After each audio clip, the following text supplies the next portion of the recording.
Cyprus live is unrecognized, no official transaction can be made abroad with the identity or the passport of Tiran State. Therefore, all Turkish Cypriots living in the Tiran State need a recognized citizenship in order to reach their basic human rights, such as travel, education, health, and various other human rights. In 2003, after the checkpoints were opened, Turkish Cypriots were able to pass the Republic of Cyprus again after a 30-year of isolation in Tiran State for the first time after the partition and acquired the citizenship of the Republic of Cyprus, which was their right according to the 1960 Constitution. How to get citizenship of the Republic of Cyprus as a child? I mentioned before, you can be a Republic of Cyprus citizen by birth and by ancestry. According to the laws of the Republic of Cyprus, a child born in Cyprus or abroad whose mother or father is a Republic of Cyprus national has the right to obtain the citizenship of the Republic of Cyprus. In practice, this means that a child with only one parent who is a Republic of Cyprus citizen can claim the citizenship of the Republic of Cyprus. There is an important point. According to the laws of the Republic of Cyprus, if one of the parents of the child enters Cyprus illegally or resides on the island illegally, it means we are Tiran State, the child can acquire citizenship only with the approval of the Council of Ministers. Between 2003 and 2007, children born from mixed marriages were able to obtain citizenship of the Republic of Cyprus with the approval Council of Ministers as all other Turkish Cypriots. In 2007, however, Republic of Cyprus Council of Ministers adopted a criteria.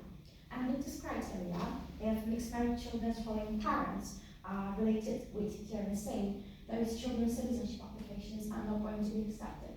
Thus, the so-called mixed marriage problem comes to the fore. And I want to also mention that in 2007, the Republic of Cyprus adopted such a criteria because there were lots of fake marriages between foreign nationals and Turkish Cypriots because foreign nationals just wanted to get European Union citizenship, so they were doing lots of fake marriages. That's why they adopted such a criteria. But I think that Republic of Cyprus hadn't seen that humanitarian issue come. How does mixed marriage problem affect children living in North Cyprus? Children with mixed marriage problem, like other children, were born and raised in Cyprus. They see Cyprus as their home because they're basically Cypriots. But they don't have the access to as much rights as other Cypriots, and here as well. Since they don't have citizenship of the Republic of Cyprus, they cannot get into any legally binding documents in the Republic of Cyprus. That means they cannot live or work in the Republic of Cyprus. They cannot enjoy any legal rights in the Republic of Cyprus. By the way, they cannot even get residency permits or working permits from the Republic of Cyprus. So, for example, if we obtain our foreign parents' nationality, we still are not able to work or stay in the Republic of Cyprus because we have our birth certificate from the Republic of Cyprus. So unlike other Cypriots, if those children want to stay in this island, they are unfortunately forced to live and work in the United States, Tiran State. And I wanted to ask you something. And if it could have been done, wouldn't it be weird to get a residency permit and working permit from the country that your parent is a citizen of and that you were born and raised in? For example, I also want to give a personal example. I'm a student in University of Üniversitesi in the Republic of Cyprus right now, but since I'm a mixed married child myself, they enrolled me as an international student, and it really gives me some emotional damage because I'm a foreigner in my own country. I studied in Turkey and I was foreigner there, so it really pops a question in my mind that where do I belong? And moreover, Republic of Cyprus is a European Union country, so all of Cypriots are European Union citizens, except the children who have mixed marriage problem. That creates an emotional response too, because only children with mixed marriage problem cannot enjoy the rights of EU, although they are Cypriot. They cannot travel as freely as other Cypriots. For example, it is hard for them to travel together with their Cypriot parents, because, for example, they cannot travel from Larnaca, so they need to go to Turkey first and then get visas to go to another place. Or if they want to study in Europe or in abroad, it's not as affordable as it is for other Cypriots, because their scholarship and loan opportunities are very limited when you compare it with other Cypriots. Actually, children with mixed marriage problem feel left out in their own countries. They feel like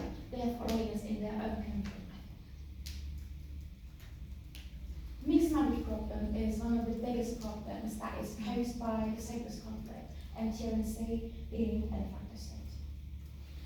I wanted to mention also our association's ideology. According to international law, our foreign pilot may have come here because of settler policy, but we are children who were born and raised on this island with a Cypriot parent, and we see our island, this island, as our homeland.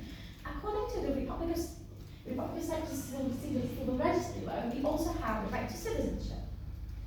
Those innocent children's right to citizenship shouldn't be overshadowed by the ongoing political conflicts in Cyprus.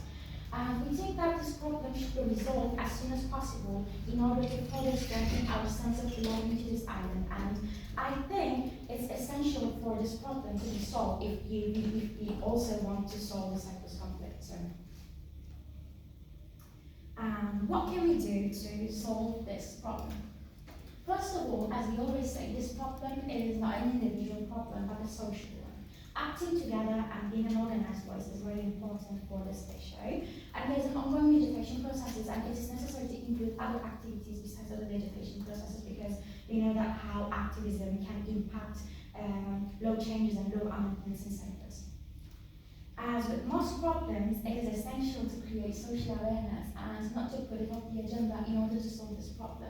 And you can start by telling people around you what the root of this problem is and try to prevent misinformation as much as you can. We will continue to convey the most accurate information about our struggle through all our communication channels. You can increase our visibility even more by sharing the information we provide with people around you, sharing what we do about this issue, and joining us as a member. This movement is our voice and our heart. Let's embrace this movement, get stronger by organizing, and reach a common solution. I know that this issue is a highly complicated one, as complicated as Cyprus conflict, but these children has been left out for 15 years right now, and I believe that solving this problem will create a more belonging sense for these children into this island. And thank you for listening. If you have any questions, please do not hesitate to ask. Thank you.